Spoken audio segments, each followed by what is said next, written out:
Ladies and gentlemen, welcome back to the MLG World Final here. We're getting ready to hop into our final series here for Day 2 action. It is going to be Team Secret going up against MVP.Ph once again to find out who's going to claim that final spot in the championship playoff bracket. I am Dakota Coddle Guy Cox, but we got a special guest in our panel here, the man in the middle. It's going to be EG manager Charlie Yang. Charlie, how you feeling, my man? A little better after that game. I wanted to ask you, was your heart racing there a little bit in that series? Just a little bit. Generally, I don't get too worried, but that one cut it close. All right, fair enough. Nahaz is back as well. Nahaz, happy to have you, my man. How you doing? I'm doing great after that last series, and I think we're going to get to see one more really good one tonight.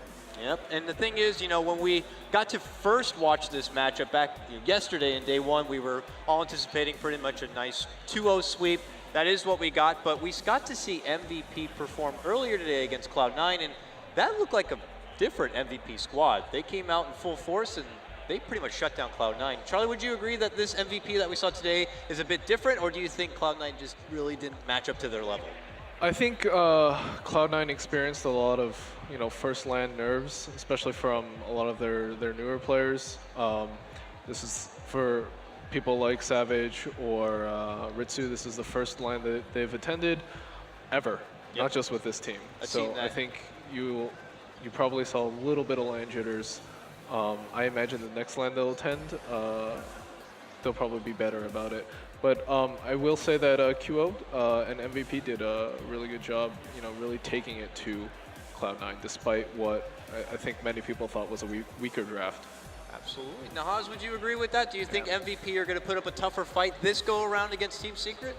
I think so. I mean, that last match especially was actually one of the more convincing wins that we've seen this weekend. I mean, QO with the over 950 GPM on the Alchemist. They finished 15-0 on their Queen of Pain. I mean, this is a team that they didn't get lucky that game. They really took it to them and took it to them hard. And C9 may have had some problems in those matches, but MVP.Ph showing the form that carried several of them to that nice finish at TI. Now, since that first matchup of Cloud9 versus MVP, we also got to see Secret go up against CDEC. They dropped that series 0-2.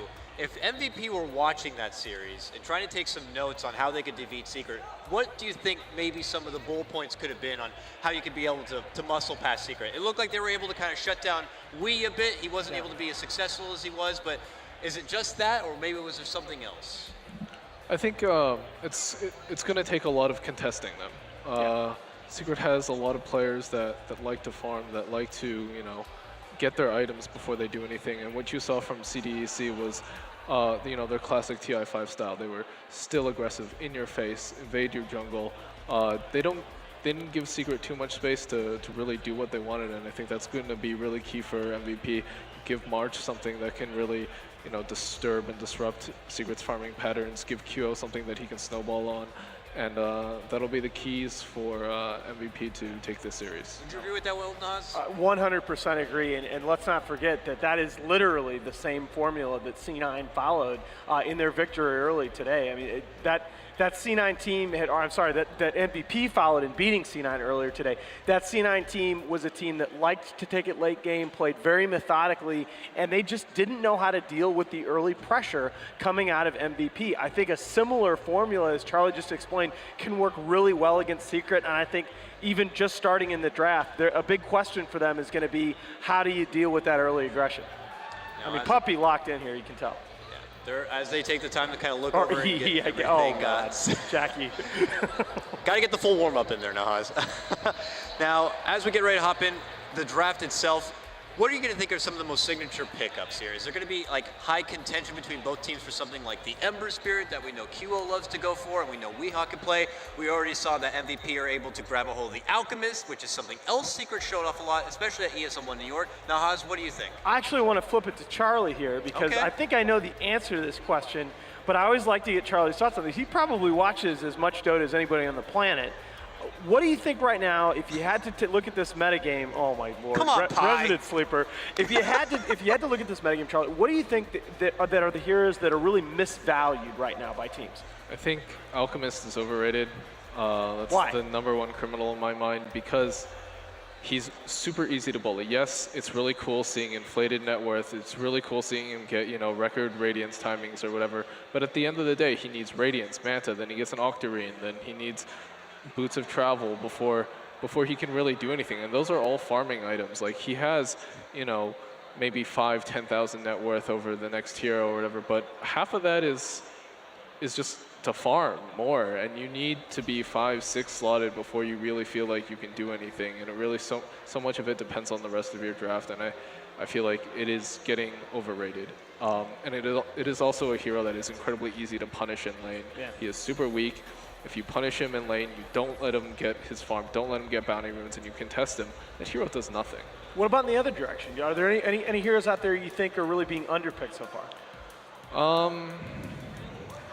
On that note, I mean, so you have more time to think about it, I guess. Sure. I love that what EG's been doing. They've been pulling out some of that older picks, like Lion, for example. PPD has been doing a lot of work with that. And what was it else? There was something else. I mean, we got to see the Sven, which was nice. Typically, we see Sven as more of a atypical counter against something like of a Meepos thrown up. I was really excited about the Doom. I thought that was really neat. Not just the greedy 4-position Doom, but the concept of running that in the dual lane with a Darkseer, where if you ever get ahead between those two heroes, good luck with level 4 Scorched Earth and level 4 Ion Shell. That's rather annoying. Sure, I think if we had to play that game again, we might have done it a little differently, Yeah, maybe drafted a little differently. I think we're in a place right now where we're still trying to find what exactly we want to do. And so it's all still a work in progress. I think if we played that game again, that would have done some things different. I think probably a lot of teams can say that, though. Where do you, in terms of where this meta is right now and where it's going to go, where do you think we are? How far along in the development cycle do you think we are? Yeah, is this preteen? Are we through puberty yet of this meta? No, I think we're. I would say preteens. It's really hard to say because we don't know how long this patch is going to last for. I would imagine that after the Frankfurt Major, things are going to change again. There's going to be another balance update, and so I would say that the lifetime for this patch isn't actually very long. We're like a fruit fly right now. I like that. By the way, I'm very proud of you, Charlie. This is very PG compared to your descriptions on some of these things. You should hear him talk about Alchemist back at the qualifier. Oh, yeah. Hey, heard. let's keep it between us. Of course. Wearing a suit now, I have to be. You can't dumpster anybody in a suit, right, Charlie? Oh, no, I definitely can. But I was going to say. Now, as we continue to wait, it looks like players are still trying to file their way into the lobby. I want to say, now EG has won that series, Charlie. You have secured your spot into the championship playoff now. Your opponent is going to be a rematch from TI against CDEC. I want to know your thoughts about that matchup. Now, CDEC at ESL 1 looks very different already between the CDC's show up now. Have they been slowly adapting and accepting the fact that you just can't get away with that 6.84 style? I think they have been slowly adapting. I think there are a lot of parallels between us and them. Like, we're trying to find our our footing, and so are they. I think a lot of some of their picks have been a little, I raise a question mark at like Tide Hunter and things like that. I'm just like, what is happening right now? But it'll be interesting. They're still playing their typical aggressive style. Speaking of aggressive himself, the player has been outstanding, really outstanding. That jug. That was a performance in the tournament so far. Right, right. And so I think we'll have to, really hit the drawing board and try and draft something, come up with something that really counters that. It's funny because you're right. I mean, you guys are two parallels, the big titans of the tournament. Then you went on a winter break. You took a nap. You hibernated for a bit. It's okay to spoil yourself. You got to celebrate. Then you both come back. You get your auto invite to ESL 1. You're like, let's just kind of test out the waters with maybe some mild scrim. And you take a hard hit. You see these teams, they've been grinding, working the meta a bit, and you're like, that's fine. We actually might even learn more from this and get that wake-up call so that we can prepare even further. And you can already see the growth that both of your teams have made, and it just shows that the caliber of your players, that they can just that fast adapt. Where you're going against these teams who have had 20, 30 games on this patch, you've only had half as many, and you're already at that level. Probably less than that, actually. I haven't played a I'm being generous here, but yeah, it's very impressive to see. Now, it does look like we're finally hopping into the draft, so as it does load in, let's talk about the very start of the draft here. We know that there is going to be possibly some priority on something like the Wisp for Team Secret, but you always can't forget the Doom. And then in that midst, teams like Secret still have it out for March and making sure they want to ban out that first Spirit Breaker. So I like to pose this question. You're sitting in the side of, let's say, MVP Phoenix. What's your first 2 bans, Charlie, against a team like Secret? Well, Meepo? That's a good one. Good one. Meepo. And then, okay, I was going to say Wisp, but they banned that for us. Queen of Pain, Shadow Fiend. Doom as well. Can't forget the Doom. Well, you have the first pick, right? So I don't know if you need to.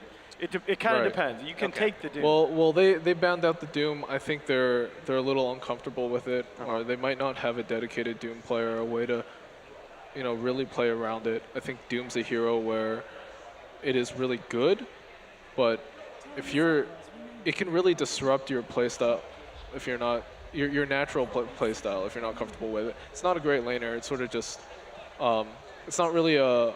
I don't really see either of their cores really playing it too much, except for maybe March. But March is more of a space creating offlaner, and Doom doesn't really create space. We might actually finally see them pick up a Spirit Breaker for once. He loves the hell out of that here. If I were at Phoenix, I would grab it. Oh, instantly. Right? Okay. Tusk is okay. It's similar. It's in a similar vein to Spirit Breaker. It can create a lot of space. That could be a 4-position or a 3-position hero. Now they first picked that earlier today in the second game, and I actually think they might have been the first game as well. And they've actually been banning the Doom with first pick recently. So that I think Charlie's right. They may not be comfortable running that hero, but still a pretty open board right now for Team Secret. I don't know that do you pick up the Wind Ranger at this point away? No, I don't think so. I think they might go with a little something a little more open-ended, a Queen of Pain plus a support. Something, okay. I thought this would be very hotly contested between Envy or QL. They both play, they're both really known for their Ember Spirits. And this has been I would say, one of the heroes of the tournament, probably the heroes of this patch. Yeah. It is probably one of the things to look out for in this last 2 weeks, really, is that early aggression and early pressure has really defined a lot of the ways these games are won or lost, and Ember is a hero that does pressure early, it can fight early pretty well, and it also scales into late game, and it's also very hard to catch. Yeah, you can always tell based on a hero like Ember Spirit when you see him being consistently first picked, as he has been today, and still have that gaudy win rate. I mean, up to 58% now in the patch. But I wonder about leaving Spirit Breaker on the board for MVP Phoenix. I thought Team Secret might follow up with that hero themselves. Well, maybe they have something in mind to deal with it, because March is very known for his Spirit Breaker. Sort of just a run-at-you kind of hero, and it pairs well with the Tuskar. Tuskar is probably going to be played by Febby here.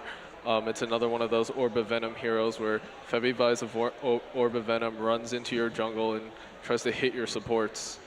Whether it's a Tusk or what used to be the Bounty Hunter. Or an ogre. Yeah, it's all the same. Febby files that same player profiles like a Jerix would. It's very, very funny like that. Love the Brood ban here. This is we saw Misery have some kind of uneven performances on this hero early on at New York, but still do very, very well in terms of affecting the pace of the game.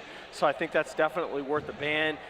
The Alchemist ban, again, I kind of agree with Charlie that I don't know that the hero is that badly overvalued. I definitely think it's being misused by some teams, but I think it's probably worth a ban here by Secret just based on what you saw QO do with it earlier.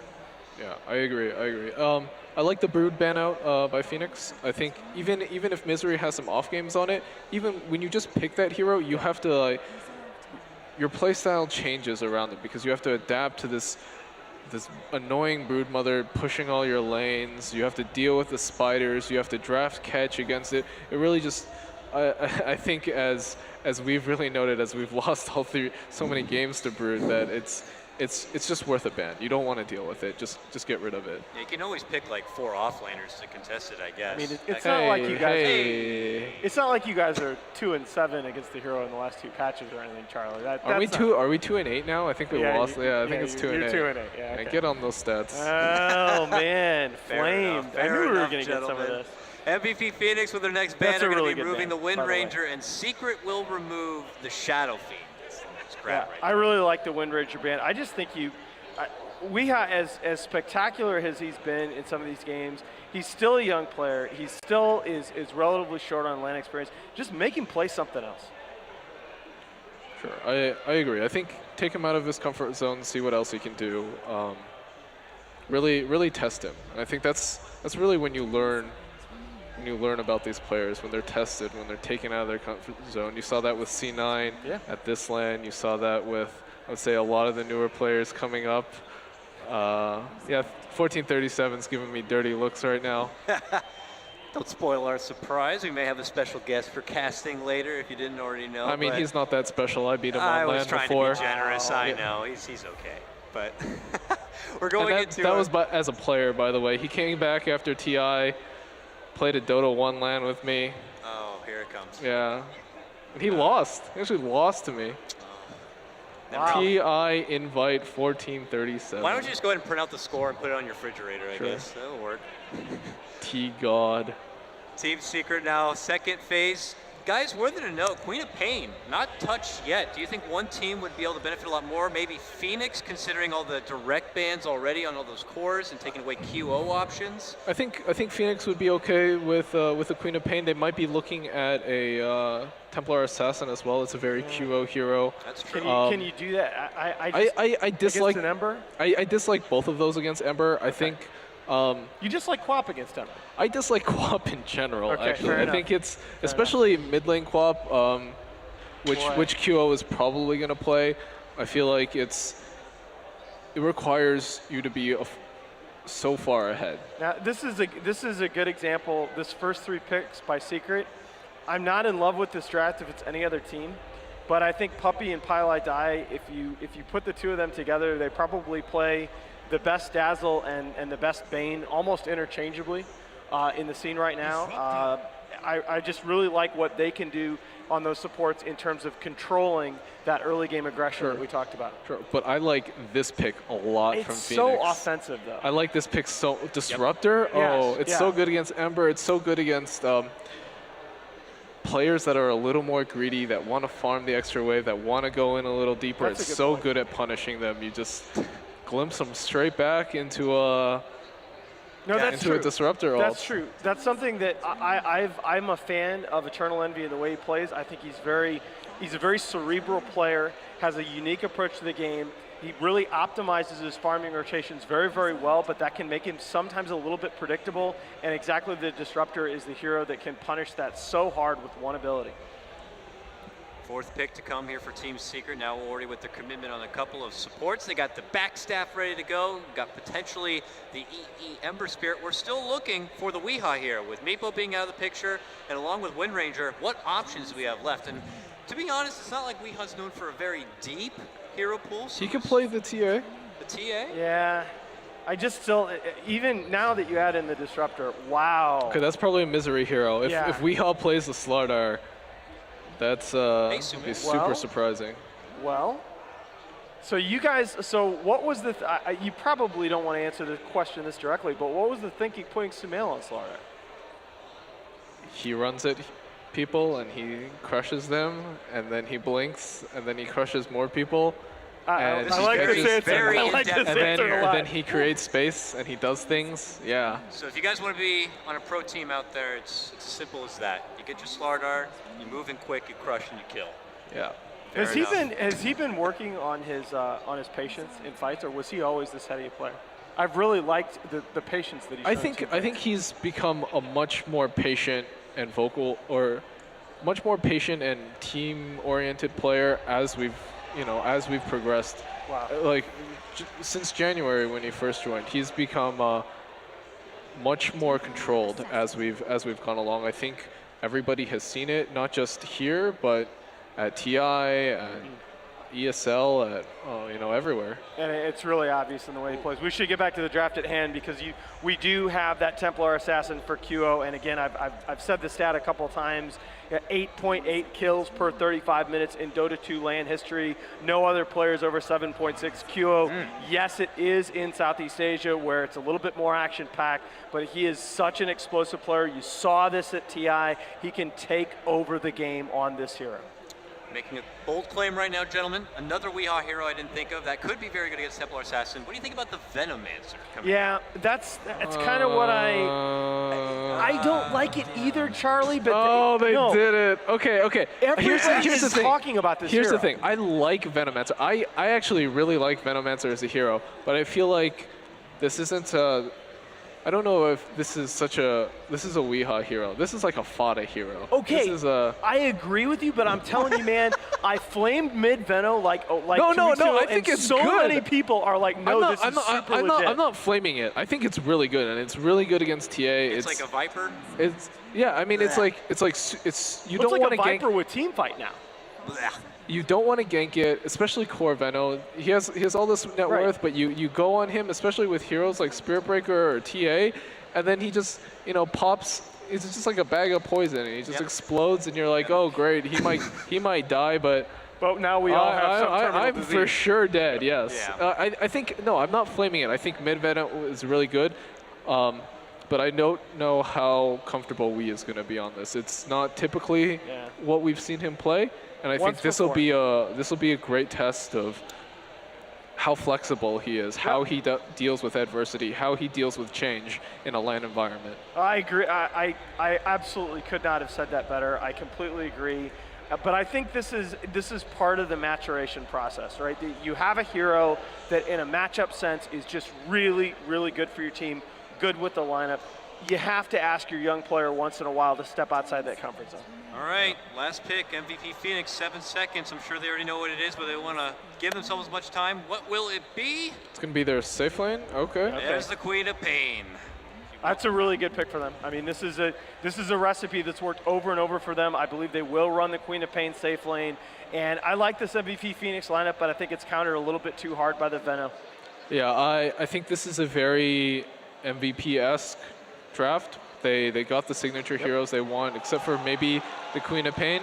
But I don't know. I worry about them running into a Venomancer and just exploding in a bag of disease. I'm also curious to see Misery playing this offlane Slardar. That seems something new to me, but then again... I think we've seen it before. Have we seen it before? I want to say yes. Okay. I mean, it's just one of those things like the Murano we saw at ESL 1, and then he was first pulling out the Brute at ESL 1. Sure. I don't doubt he's going to be capable of being able to pull off the hero. I'm just very anxious to see. That's why I like watching Misery. He is very flexible, and because he's a new offlaner, so many of the heroes we see him play are going to be new. Yeah, of course. Beautifully said. And I like the fact his decision-making is so good. He can really influence the game on that hero. All right, gentlemen. Looks like the players are in the game and ready to go. TPs are already firing off, so let's go ahead and throw it over to our casters. We got Toby1 and a special guest here, captain of Cloud9. It's 1437 Theben. Gentlemen, please take it away. That's right. It is time to get underway for this full best-of-3 MVP going up against Team Secret. As Kodogai was saying, I am Toby1. I am joined by the knowledgeable 1437. It's been a while, man, since we got to cast together, but it's always a privilege for me to be here with you. Hello.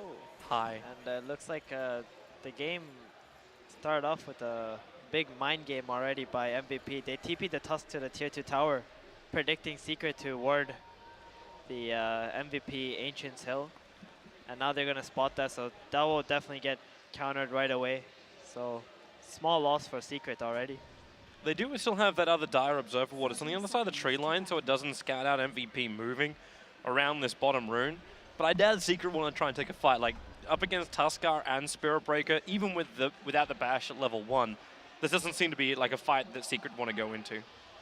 Yeah, it's really hard. Like Ember Spirit does have Flame Guard or Chains, but they don't do that much at level 1. Well, they're going to come. Pylai die. First man forward. The charge is going to come in. Going to bounce back Eternal Envy. No, he just goes all the way through to Pylai die. Qo focusing on that Bane. The shards will ensure the kill. Can Queen of Pain get herself out of this one safely? Yes, she can. Blinks up into the tree line and away. Heen also getting a little bit more space here. Goes for another Thunder Strike over onto the Ember Spirit. As Weeha coming considerable damage as they just keep on fighting through. Refractions back off cooldown as Weeha, one more attack will do the job. And there it is, into the tree line. MVP starting with a 2-0 attack.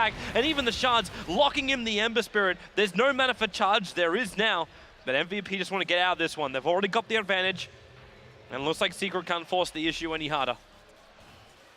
Yeah, the Secret weren't even focusing one target, whereas MVP, they knew exactly who they were going to go for. They got that Bane 100-0 while Secret was focusing the Disruptor and the Quap a little bit, splitting up their damage. But it does look like they're going to go aggro Trilin with this and let the Slaughter solo so he can get XP and be able to move around the map. It'll be nice for him. Febby actually denying himself after Roshan. I thought he came in to plant that ward, but it would have been such an aggressive observer ward. And you're right, TA going to drop. Gale as well as just Puppey helping. He actually gets the last hit too. That's actually a really nice kill coming out for Secret. I think the biggest reason why they put this Slaughter in... Really nice shards on bottom. Pylai dice trapped in here. Cut back out through the tree line. And actually there is no more control. He'll be fine. I think the biggest reason why they put the Slaughter in the safe lane is so that they don't have to deal with this Tusk roaming between top and mid and just being a big nuisance. Putting 3 heroes bottom for Secret means that the Tusk has to put a lot of his efforts down there. But it does look like he's gonna still roam around and just give up on the bot lane and not try to help them too much. Just try to make as much space as possible. And it's just gonna clear this ward that he saw Secret place earlier. I would ask you, like, who's meant to win this matchup of Slaughter versus the Spirit Breaker when it's 9-7 CS to a 3-0 CS? Well, the Spirit Breaker did start bottom, so he couldn't really help out, or he couldn't really get to the lane. And the Slaughter got like a pretty big head start on him so far. Yeah, full level to him. Puppey playing around with Heen. Now, he doesn't actually have the poison touch, but he probably won't require it. Heen goes into the tree line, cuts his way through, needs to juke it up, and buys time for the South to kick off, and support's rotating over Puppey. He's going to get pinted in a moment with Febby also arriving. He'll have to shard up the way. Okay, no, it's just going to be the Shadow Strike. Puppey goes for a little bit more, and he goes for the Shallow Grave, in fact. Potential denial. The Shadow Blast is a little bit too early. He's trying to hold onto the aggro and get the Shadow deny, but will not be possible. Tuskar will get the final punch. But this wastes a lot of time now of MVP. Yeah, but I don't really feel like MVP were going to get anything anyway from the bottom lane. So that was a little bit of a freebie coming out for them. And Disruptor's just going to kill himself and just roam around. He might even consider going like top lane or something just so he can harass the Slaughter a bit more and get some more XP. Well, he hasn't made his mind up just yet. Heen's just sitting back at base. Might be asking the question of the rest of his team. How's that middle lane looking? Weeha. He is running this bottle to himself, up to 15 for 5 on the CS against the 13-6 of Qo. And getting high levels up in the Plague Wards already. The matchup on mid isn't that bad for the TA, as people would like think it is. She sure does lose her refractions and whatnot, but you still get all the right clicks. Oh, it looks like they're going again. But there's, again, no poison touch. They just push Qo back behind the tower. Being affected by the poison sting as well as the Gale. But he's fine. So I was going to say that refraction, she can still get all the last hits. So it's not really that big of an issue laning TA versus Veno. It's just later on in the game, she just won't have the refractions in the fights.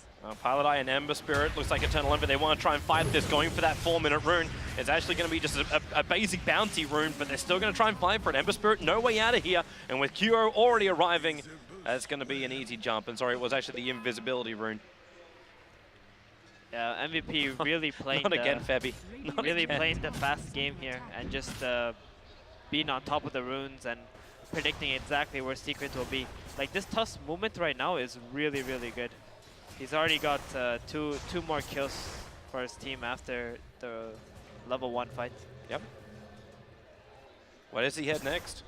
Like, full Magic Wand is up and running. He's got a TP scroll available, so he can come to any lane. And it looks like Qo is getting a little bit more pressured. Is this the time you actually, okay. Yeah, goodbye Disruptor. This level 2 Flame Guard is like really difficult to get rid of, and supports can just die like that Disruptor just did if he doesn't watch where he's standing. Should you itemize for that then a little bit later into the game? Like, should you be looking at getting a Yule Scepter on the Queen of Pain earlier on?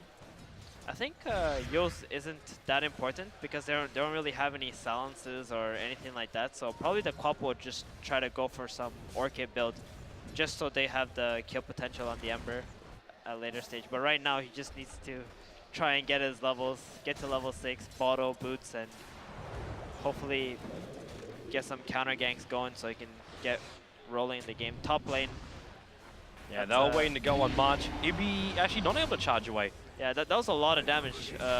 The amplified damage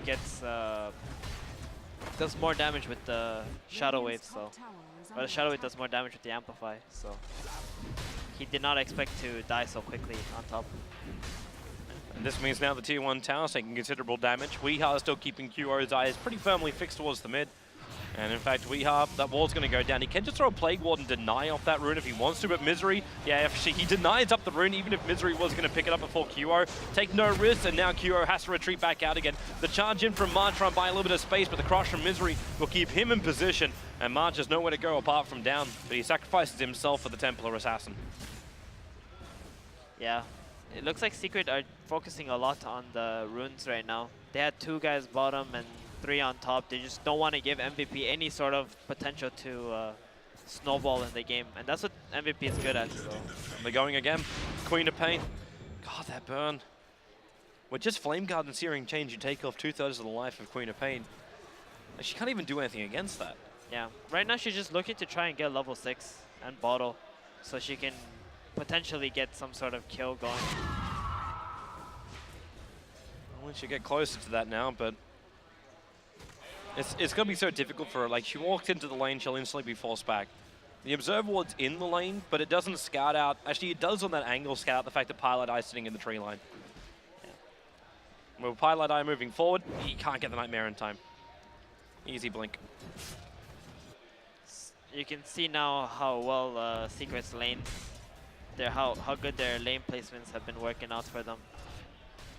Even though they died 2 heroes at Rune. And they're shredding apart the CS. Yeah, none of their lanes are actually winning for MVP, and this is exactly what you need to do against MVP. You just don't give them any early game leads or anything like that, and it's going to be very hard for them to play. This is a very momentum-based team, and without getting this head start from their lanes, it's going to be hard for them to play their game. So if you're MVP, how do you force this advantage? Do you commit multiple heroes just to go down one lane? Yeah, you really need to just, like, maybe they go here, but nope. Weeha will just... Weeha can actually find the kills. Like, they're going to shard over to Puppey, but he hits the Gale as well. After connecting on the ulti, Kuro is going to have no defense shields for this. Now, Dazzle might die, but Kuro and Febby, they're all starting to tick down. The Brain Sap from Pilot Die will do the work, and they just Nightmare on Queen of Pain, so she can't be involved, and in comes Eternal Envy. Weeha has already picked himself up a double kill, trying to get out from March. That bash chance will be there, but with the chains kicking in, Pilot will pick up a double kill. Maybe that Queen of Pain, the Scream, will be able to finally reach. So he gets something by picking up the Venomancer. But where are you going to go? It's a level 1 Blink. There's 13 Wand charges, so he'll get another Scream off, but he's amplified up, and Misery's just going to beat him to death. And that's going to bring him really close to his Blink Dagger. Secret is having like the perfect game going for them right now. Weeha just baiting it really well at the top rune. Ulting, getting the team fights ready for Secret to just be able to TP in and clean up. This almost seems a little too easy for Secret. So you're up against a momentum-based lineup. You've stopped the momentum. Then MVP try and force a fight, but you can bring in reinforcements so quickly that the fight doesn't really have any effect. Not to mention Weeha hit an easy ultimate because MVP just ran at him. Yeah, but the thing about MVP is they never stop. Even if they're behind, they will never stop trying to play aggressively. So you're going to see them keep running at Secret, even if it's going to cost them the entire game doing it. So we can already see the Quap getting ready, sitting on top. Maybe they can get some sort of a counter gank or some sort of initiation on Ember right now, but this is a very difficult kill. They just need to hit it perfectly. Nether Strike's going to go to work with the Sonic Wave. That actually worked perfectly because just before that, Eternal Envy used a Spirit to then TP back to base and regenerate, so he didn't actually have a defensive Spirit. March, however, getting caught out. This was not part of the plan, and this can easily be able to brain step him out. There is no bash. In fact, Slaughter will just beat him out the old-fashioned way. He's got a Blink Dagger on Slaughter now. But yeah, normally when Embers, like, they come back to their Spirit, they will throw out another one right away. He did get a chance to throw out one now, so if he actually had one out, he would have got away from that gang. We are way too far away. Queen of Pain came in and finished the job, and Puppey also being locked in by Febby. He said they'll come after him. They're able to do so. That Glimpse pulling Misery off the back of Heen. And that means they can get a 2 trade-off. Yeah, and this is the high pressure from MVP. Even though they're like really far behind from the laning stage, it's not going to stop them. They understand that the only way they get back in the game and how their style is they need to keep going at them and keep trying to create some sort of pressure and get back in the game through kills. Yep. So I want to ask you about this Slaughter build, because I know a lot of players have been doing this more and more. Well, you just avoid the 1 point up in Bash. Is it really worth getting the 4 points up in Sprint and the 4 points up in Crush before you get that 10% chance? Scaling up Sprint means that you can just be faster around the map. So if that 10% means you're going to be 10% sooner to somewhere on the map, it's a lot better than having a 10% chance on a Bash or something where you don't want to play with that chance anyway. Yeah. So you just avoid RNG at all costs. Right. Qo crushed.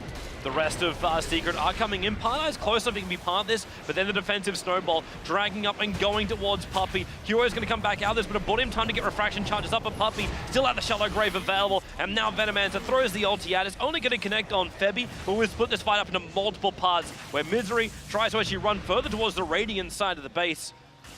Bane has managed to pick up Tuskar off screen in the meantime, but then the blink over. Misery actually into the tree line. March did not want to complete that one, and now Heen locked in the Nightmare. They're pulling back out of it just to ensure the kill. So 3 players down. And Queen of Pain sitting on the edge the entire time going, this isn't the time to fight. There was no Sonic Wave available.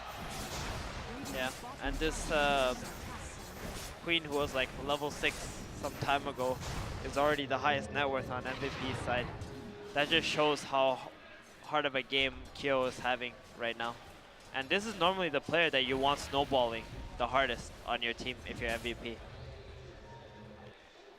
He's a guy who normally has the highest net worth. He's just getting so pressured this game. Yeah, and they're going to lose him again.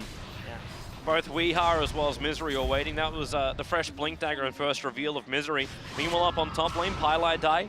Oh, the Nightmare just keeps getting triggered over. Pylai's going to brain set back out the damage he took. And there's an Ember Spirit coming in with a double damage room. Spirit's forward, Spirit's over. And March just burning up at the moment, but it's not enough damage to find the kill. As the Glimpse does send Envy back a little bit too far. What a bloodbath of a game. 9-14 already. We're only 13 minutes into it. Well, Secret are just playing pretty much the MVP counter or whatever it is strategy. Like, they really did their homework and they understand exactly what they need to do. Because this is not normally how Secret play. They're a bit slower than this, but against MVP, they understand that playing like this is the best way to beat them. And it's really showing because they're shutting down MVP's whatever you call star player. Yep. It puts more pressure over on Dagger. Like, this Queen of Pain needs to do a lot more, but even then, is this a defensive build? There's an Ogre Club over on the Queen of Pain with 2 Null Talismans. If this is going to be a BKB, like, you're still going to have problems with the Bane as well as the Venomancer. Is the BKB the way to go? And the Slaughter. The amplified damage is going to shred through you anyway. If you blink in, even with BKB, you're just going to die to like 5 right clicks or something from Secret. So maybe the better thing is to move this Ogre Club into like an Aghanim Scepter, considering like how often these fights are happening. March is in a lot of trouble on bottom. They just Fiend script him as well as he's charging away. So guarantees the kill and guarantees Secret more space on the lanes. Even Heen's in trouble. Wait, the Ember Spirit, okay, he puts the Spirit down, but just a chain, okay, that's a... What? All right. He had 2 spirits and they were like really close to each other, so there was extremely slow. That's unfortunate. He didn't have a point up in Sleight of Fist, so he couldn't have used that. Weehar's going to get a full ulti off, and now these Searing Chains go to work. Ouch. Oh my, Queen of Pain, as well as Tuskar. They just evaporate underneath that level 3 heal. This is looking really, really rough. And as soon as Venomanta has Aghanims, if he ults, none of MVP's heroes can stay in the fight, nor do they have any chance of healing back any of that lost HP too. So right now, all Secret need to look for is just taking the towers.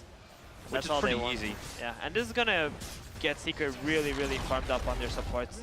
Dazzle has his medallion now, and with this they'll look to go to Roche as well with the slaughter.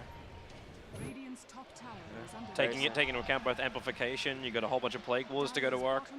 If MVP try and fight this, you almost make a perimeter outside Roshan as well. Yeah. They might consider waiting for the Venom ult to be up before they do Roche, but I think they're just strong enough without it anyway. Yeah. It's already a level 2 amplification. Do you need much more? Like Roshan doesn't really have a lot at the start. And you're not going to lose any health either because you got Dazzle. You're just going to spam heals. Yeah. Middle lane, the snowball's going to come after Pylai Die. He's still got a defensive nightmare if he needs to use it, and that's actually, well, the Disruptor ulti out, it's not possible at the moment, but Marsh fighting underneath the tower, pushes him back, and there's a Shallow Grave from Puppey. Marsh is trying to keep on charging in, but Pylai Die gets healed up. The bomb actually hits back into the Spirit Breaker, and 3 heroes for MVP. They just keep committing so heavily underneath towers or into big fights, and that's just the ticket for Secret to go. And they can't even get kills out of it because of Dazzle. This Grave is like really wrecking all of MVP's thoughts in this game, or their attempts to get back in. All they want to do is try and burst down one hero, but it seems like that's impossible with the Dazzle. It seems crazy too, like you're running a Spirit Breaker as well as a Tusker. 2 heroes are going to come point blank range, and then after they've used their charge of their Snowball, you're going to get slow, so you can't keep chasing after that point. Or you're going to get crushed, or you're going to get burst healed, or you're going to get Searing Chained. Yeah, and now this Slaughter looks really, really tanky and strong. I don't think MVP can even attempt to turn on him, even if he blinks in anymore. Their damage is just getting mitigated slowly, and it's going to be really rough to try and get any kills at all. You wonder when MVP just... I'm still trying to think of a way MVP can get back into this. But there's no big combo. The charge in I don't really see working either, because you're gonna, like, there's just too much dodge ability. Yeah. But the snowball comes in, fine. Like, we want to do nightmare up your target. It's really difficult for them to catch the Ember Spirit as well, because he can dodge Spirit Breaker really easily. He's got Slight and he's got the chains. There's one hero they can try and kill off, the man with no escape mechanism, and that's Weeha. But in order to do this, they've got to come so close, and already Secret. They're rotating up, and here comes MVP's initiation. Febby gets nightmared. He will get the ulti off, but the wall won't really combine with this, and that glimpse drags back Pylai Die away from the MVP attack. Misery's having so much fun. He's going to actually a 4 hit down the Disruptor, and the Fiend's Grip will keep the Tusker in position. Sonic Wave will not part. I just heals up most of it. Even the Spirit Breaker, he charges and instantly pops. There's your Shallow Grave as well. It's a complete team wipe, 25-9. MVP just keep running at Secret, but there's just no joy to be had. What do you even do? This game, I really feel the draft from Secret and their laning have really shown how prepared they were to play against MVP. And we can see it's like impossible for MVP to even react to what Secret have planned. They try to do what they're normally doing all their games, you know, try to first pick Tusk, Spear Breaker, try to, you know, pressure the opponent off lane and their mid and stuff, but Secret just counterpicking the mid and doing their best to avoid the pressure lane from MVP. Just putting, you know, a casual Slaughter in there, getting him all the XP he wants, and just being able to run around and make the plays. And that's the biggest thing too, isn't it? Like MVP, like they want to run around, but they, like you mentioned it 5 minutes into this game, they just can't do it. The roaming Tusker didn't really function. They had to split themselves up to make the lanes work. Now QO, the refraction is protecting him. Misery gonna get caught out a little bit. The Gale, a little bit off target, and Disruptor only tries to buy a little bit more space as well. But Misery, Puppey, get yourself out of that silence. You need to keep Misery alive. In fact, the Glimmer Cape did most of that work. QO almost killing a Puppey. He goes into the tree lines, finally gonna find something, including the Slaughter, with that Queen of Pain jumping forward. But do they have much more? The charge forward will keep Pylai under control, but that Slider Fist doing the work, and the Fiend's Grip. Queen of Pain can't go anywhere. And the Disruptor, well, he's just trying to de-ward at the moment, back behind the lines. Heen's about to die as well. This game feels like it's completely over already. Yeah. Well, that fight, the only reason why MVP even got 2 kills is because Secret fought 3v5, I think, in the beginning. Yep. And they didn't really have the Venom ult either. So they were like really far behind with the spells that they can cast in the fight. And even then, they still got the 5-man wipe. So this game is just looking quite impossible. But you know, MVP, they're gonna continue trying to run at the opponent, and hopefully Secret makes some sort of mistake here and there. And well, here comes the SB. best. He pulls out of Weeha. Maybe feeling a little not as confident. Like, what are you meant to do? This Venomancer has almost 1,500 life. He's got an Aghanims ulti, and he's still got 17 one charges. Yeah, he's got 1650 life. It's gonna be impossible to just completely burst it down. Envy going in. He's just gonna burn Heat apart. Couldn't even get Disruptor ulti off in time. And QO, well, Envy, jump forward. He goes for the Sleight of Fist, and that buys time. Weeha actually hits almost everyone with that ultimate. The Aegis Immortal does trigger, and Weeha, under the cover of Shallow Grave, wants to TP himself out. Gets bashed up by March, but you're looking at a triple kill right now for Eternal Envy. He already got an ultra kill before, and this, okay, they're going underneath the tier 3 tower. March is down, an ultra kill is there, and GG, well played. 21 minutes on the clock. A hell of a lot of kills. There's a rampage at the end, just for good measure for Eternal Envy. But that is one hell of a game for Secret. You're right, man. That draft was just so strong. Secret definitely prepared. They took their time after their loss today to make sure that they will pull all the stops to beat MVP here. And MVP, game number 2, they'll have to look for something else. That's just like the whole kind of run at them strat, but how do you really change up your entire style when that's what makes you you? How do you do that? I think they don't really change up their style. They just need to maybe pick like a different strategy. Their style can be okay, but they can have a different strategy, or they just need to pick different heroes. Well, we're going to find out in a moment. Of course, before we do that, we're going to have a look over towards our analysts and see what they think about the game. Thank you so much, Toby. And we're back again. This time we got Cap. Hello, Cap, and Nahaz. So, quick, fast, and in a hurry. It felt like there. Secret going to be able to take down MVP in game number 1. And, well, was it a matter of just the draft and being able to have a much better team composition?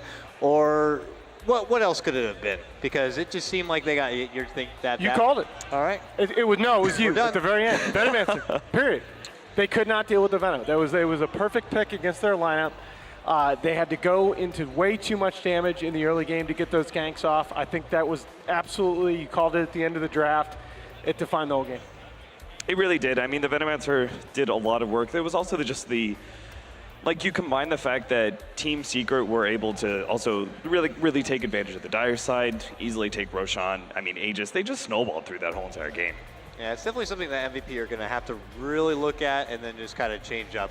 I don't think there's much else to really be said about it, gentlemen. So I guess without further ado, we could just go ahead and throw it to a small break. And when we come back, we'll have to see if MVP are going to be able to stretch this to a 3-game series or if Secret are going to be able to secure their spot, that last spot in the championship playoff bracket. We'll find out in a moment. We'll see you soon.